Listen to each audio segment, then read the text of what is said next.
Hi, I'm Hazel. It is almost Saturday today, so it's time to sit down and catch up with a brand new vlog, and this week on the BFA beta, character copy and account data copy was added, and might I add, both of them worked for me on the first try. Now, the servers did kind of melt, mostly I think because of the demand, because everybody was like, character copy, go! The thing I'm most excited about is the account data copy, which more specifically means that you get access to your mount and pet collection as it stands on live at the time that you copied it. You would have to update if you got anything new. But you can basically use all your mounts and pets, and the important part is the pets, on the BFA beta now. So that means that we can properly test pet battles. There are quite a few. I think there's 20 plus pet battle world quests to test. And I was a little bit disappointed because when we were discussing the pet battle world quest situation in BFA early, a month or two back, Kitty! Kitty, you can't push that! Well, I think it's safe to say that that camera angle is never going to be exactly where it was again, but at least it's not dropped, so that's something. What was I talking about? Character copy, account, oh yeah, okay, so I was under the impression that Pet Battle World Quest tamers and battles and whatnot on BFA would be available all the time and repeatable, so that if and when they do add those achievements that require you to beat them with all these different types of things, that you don't have to wait for them to be up. They said that was one of the lessons that they learned, and as somebody that makes pet strategies, I was really excited because it's rough when you're trying to work at a strategy and then you accidentally finish a fight, and then you just can't play it anymore on that character, and you know, maybe on BFA that's the only one you have because it's quite an effort to get to 120. I was really excited that I'd be able to just test these, and apparently that's not the case, or at least not yet. I did go test a pet battle. I was just about to get somewhere with it, and then I accidentally beat it, and now I can't fight it anymore, and of course now it's gone because it's a new day with new pet battles, so I can't get too mad because that statement was kind of in relation to talking about achievements that require you to beat these things with XYZ type of team, which isn't in the beta yet. There is no achievement like that so far for BFA, even though they have said they're planning on doing them. So I can't be too mad, but I am a little disappointed. It's going to mean some more careful pet battle testing, and it's also going to mean that that I'm going to have to wait for a tamer to be up, and also not accidentally beat it in order to get some videos together. But now that account data copy is on the beta, that does mean I can start working on pet battle strategies, and because there's 20 plus of them, I'm probably going to start on those pretty early and start putting them out way before anybody needs them, just so that I can hopefully have at least most of them done by the time that people are ready to start doing them. My current plan is that if it's a tamer, like a 3-pet team that will give you good experience if you 2-pet it, then I will do both a 2-pet and a just like a get me done with my world quest strategy. And if it's not going to be significant experience from beating it with 2 pets, then I'm just going to do a as fast as possible strategy for that tamer. So that's kind of my plan.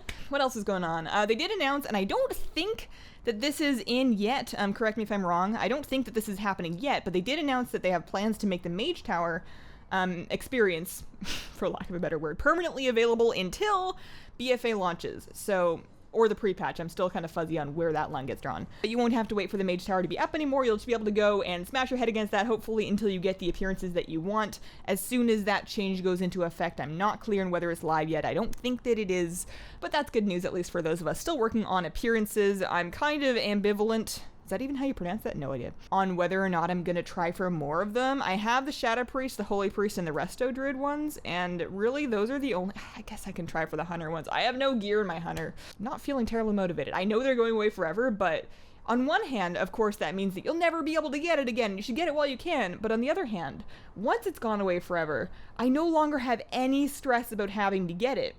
Because even if I didn't get it, well, that's too bad. You know, time to move on with your life. Like, it's... That's a tempting concept. Anyways, another thing that was data mined for the new build this week was Kul Tiran Druid flight forms. This is from the Wowhead post, and I am pretty pleased with that, and I'm getting so increasingly excited about the Kul Tiran Druid forms that it's making me really want to justify a place in my WoW life for a Kul Tiran Druid. But the thing is, the only kind of druid that I really like to play is Resto Druid, and Resto Druids barely use, I mean, you use the form, barely. Resto Druids don't spend a whole ton of their time in forms. They do spend some time in forms, especially in PvP, but not like all the time, and the rest of the time that you're the regular Kul Tiran model, which is cool. But I don't think I love it as much as my Night Elf. So I don't really know what my plan is there, although they did add some more rewards for PvP honor levels in BFA, and there's like these crabs and faction helmets and swords and stuff. and it's making me think that I'm gonna have to find some time to PvP. There's just, the stuff is too cool. Something that I was really excited to try this week, I sat down and was all geared up and ready to make a video playing through the Burning of Teldrassil for the first time and checking that out and reacting to it. And you can't do it on the beta anymore. They took it off of the beta. I guess maybe it went on before it was ready to go on and the whole thing wasn't in there and it's just been taken down now. So hopefully that'll be back soon because I really want to play it and I missed it. And because I want to do it like for the first time in that video, I'm avoiding all of the videos and the footage. And I've been avoiding spoilers aside from like the obvious that the tree burns. But I was really disappointed. I was really looking forward to that. So hopefully it comes back soon because I mean, I don't want to because I'm very attached to Teldrassil, which is why I think it's going to be so, Speaking of burning stuff, there was actually some weird stuff going down in Stormwind on the beta. I must have missed. There's like a lot of news that comes out from the beta, so it's very easy to miss individual things.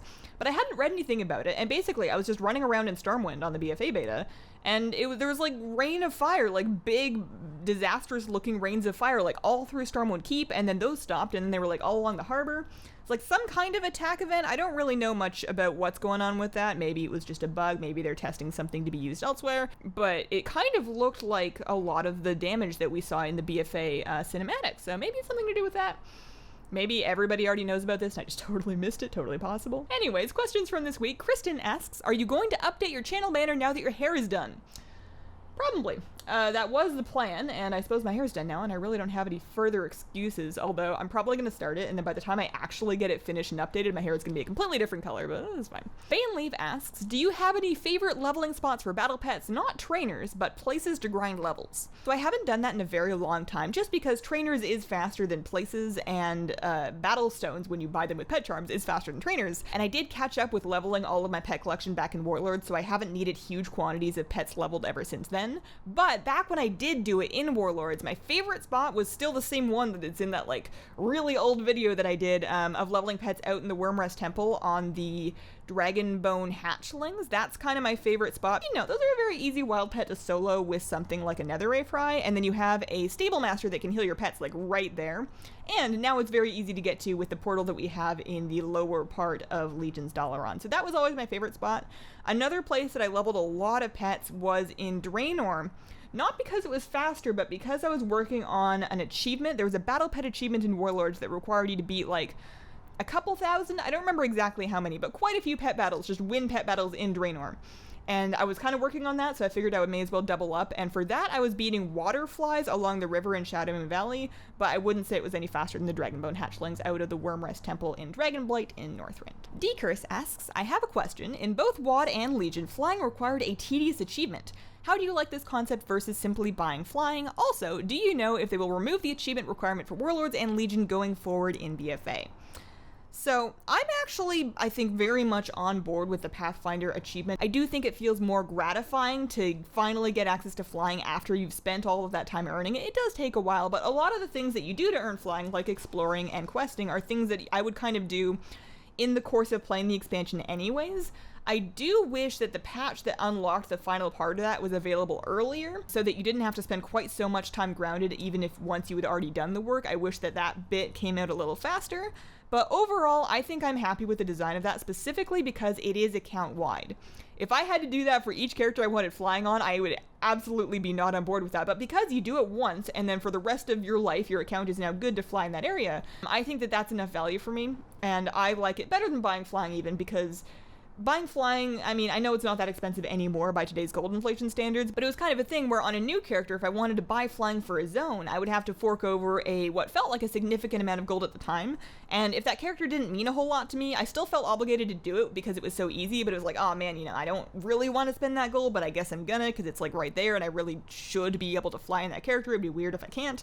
Whereas this way, you do it once, you're not spending any kind of gold, and then all of your future characters get access to flying. So I like the design of it. I hope that they continue with it. My only request would be that it comes out, like the second part of it comes out a little bit faster, so we don't have to spend quite as much time, because I do think it's going to be a little bit rough doing world quests on launch when you've just gotten so used to the speed and ease of doing world quests in Legion. I think doing world quests in BFA is going to be a little bit of a shock, but of course that's one of the things that makes it so exciting when you finally get new and better gear upgrades, so I think I'm pretty good with it. The Satirical Moose asks, do you use different lipsticks depending on the level of faded the dye in your hair is? Yeah, some of them look better than others depending on what color my hair is. Some of them I was really happy with back when I had natural hair that I no longer like, and vice versa. Same thing with clothes that I wear. That like drapey rust-colored sweater that I used to wear all the time, I still really like it, but it does not look the way that I want it to when I have bright purple hair, and I'm just gonna have to learn to live with that. Rasmus asks, hey Hazel, do you think Blizzard will ever do an upgrade of the graphics in the Old World, Kalimdor, and Eastern Kingdoms? The trees moving in the wind, for example, would be a great thing. So I think small things like that, when it's like a new concept of like a new type of physics that they can apply to existing things, that is on the realm of possibility, but I think for like a full-blown overhaul of the zones, I think is pretty unlikely just because they did that kind of in Cataclysm, and it took them a ton of time and resources, and I feel like they don't really want to do it again. You know, we've already gone back and done that, we've already updated it, it's probably good enough to last for quite some amount of time. They would rather turn their efforts towards new zones and new content. So I don't think that we're going to see a full-blown graphics overhaul, but stuff like, you know, when the Darker Nights thing happened, that happens to everywhere. So little things are more likely than like a big full-blown overhaul. Steven asks, are your green eyes real or do you have lenses in? Are my eyes real? I think there's a Jaden Smith joke in there somewhere. My eyes are blue, although, you know, colors do turn out a little bit wonky in the video. I do not wear lenses. That sounds uncomfortable. Although I was looking at cosplay lenses for like the Void Elf type eye that's like whited out, kind of like a night elf. Are they whited out? I need to look again, but I was looking at cosplay lenses, but then it looked like they would hurt. So yeah, no lenses, but I definitely do some color work on the video to get it looking like it does, and I still don't really know what I'm doing, so that's probably the cause of them looking a little bit odd. In any case, that has been my week. Thank you very much for watching. If you have any questions that you would like answered on a vlog, please leave them as comments on the most recent vlog, and I hope that you have a wonderful, wonderful day. Bye! Bye! Oh! You need to sit there. Can I sit there? Why? I know. It's a really comfy chair. Come on. Come on. Ugh. Here, we can share. Look at that. You staying? You going? You're just gonna fluff up my hair?